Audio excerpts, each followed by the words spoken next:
The Twitter Files, Number 1. What you're about to read is the first installment in a series, based upon thousands of internal documents obtained by sources at Twitter.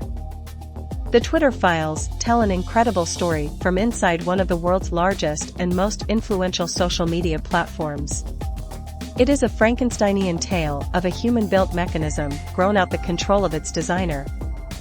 Twitter in its conception was a brilliant tool for enabling instant mass communication, making a true real-time global conversation possible for the first time.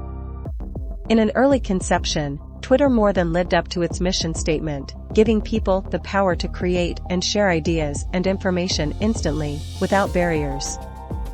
As time progressed, however, the company was slowly forced to add those barriers. Some of the first tools for controlling speech were designed to combat the likes of spam and financial fraudsters. Slowly, over time, Twitter staff and executives began to find more and more uses for these tools. Outsiders began petitioning the company to manipulate speech as well, first a little, then more often, then constantly. By 2020, requests from connected actors to delete tweets were routine. One executive would write to another, more to review from the Biden team. The reply would come back, handled. Celebrities and unknowns alike could be removed or reviewed at the behest of a political party.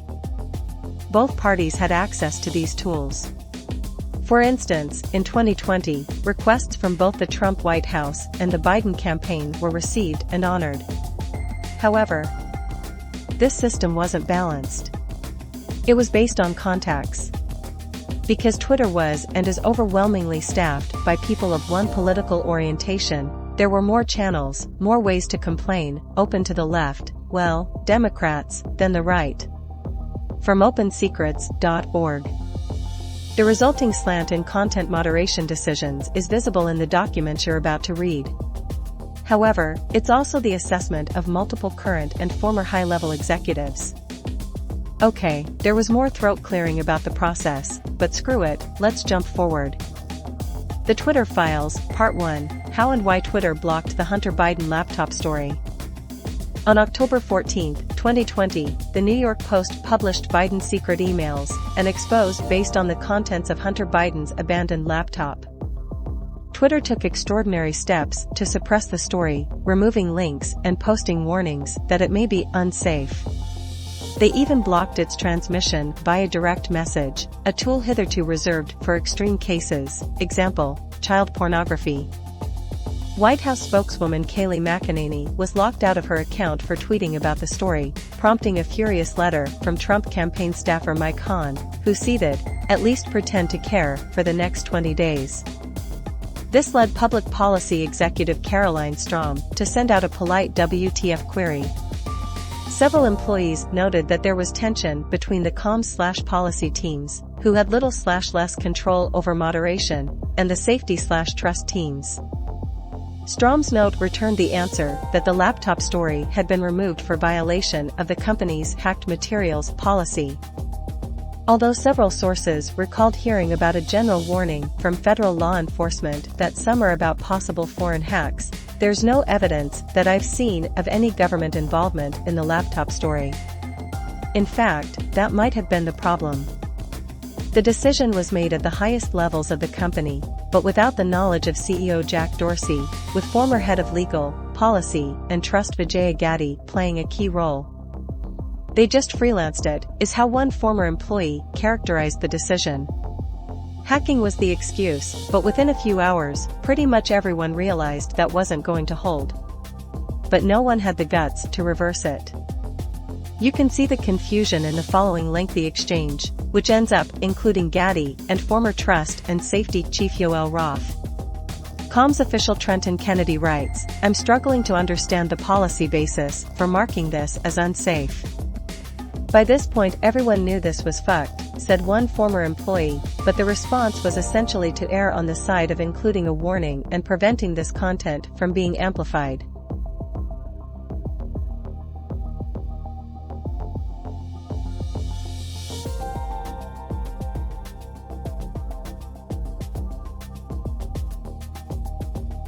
Former VP of Global Comms Brandon Borman asks, Can we truthfully claim that this is part of the policy?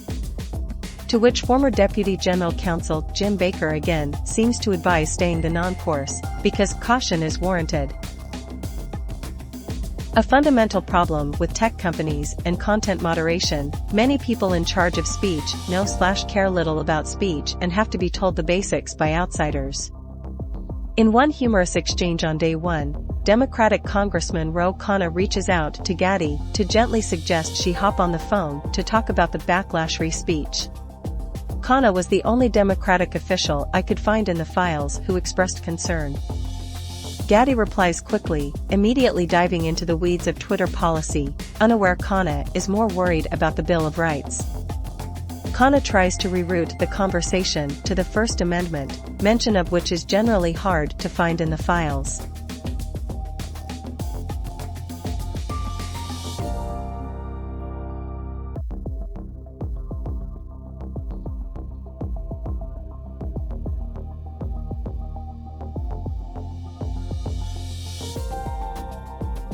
Within a day, Head of Public Policy Lauren Culbertson receives a ghastly letter/report from Carl Szabo of the research firm NetChoice, which had already pulled 12 members of Congress, 9 rupees and 3 Democrats, from the House Judiciary Committee to Representative Judy Chu's office. NetChoice lets Twitter know a bloodbath awaits in upcoming Hill hearings, with members saying it's a tipping point, complaining tech has grown so big that they can't even regulate themselves, so government may need to intervene. Szabo reports to Twitter that some Hill figures are characterizing the laptop story as tech's access Hollywood moment. The First Amendment isn't absolute. Szabo's letter contains chilling passages relaying Democratic lawmakers' attitudes. They want more moderation, and as for the Bill of Rights, it's not absolute.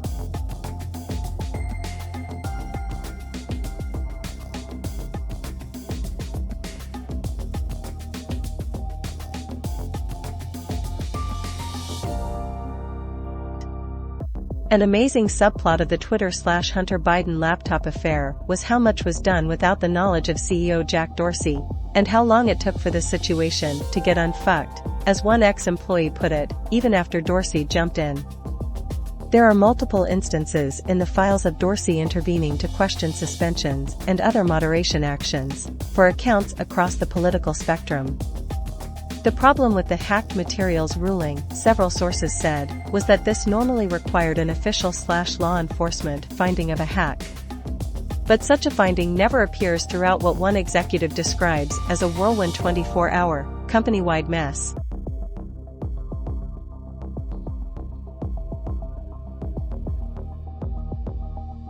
Subscribe to see the daily dump of the Twitter files.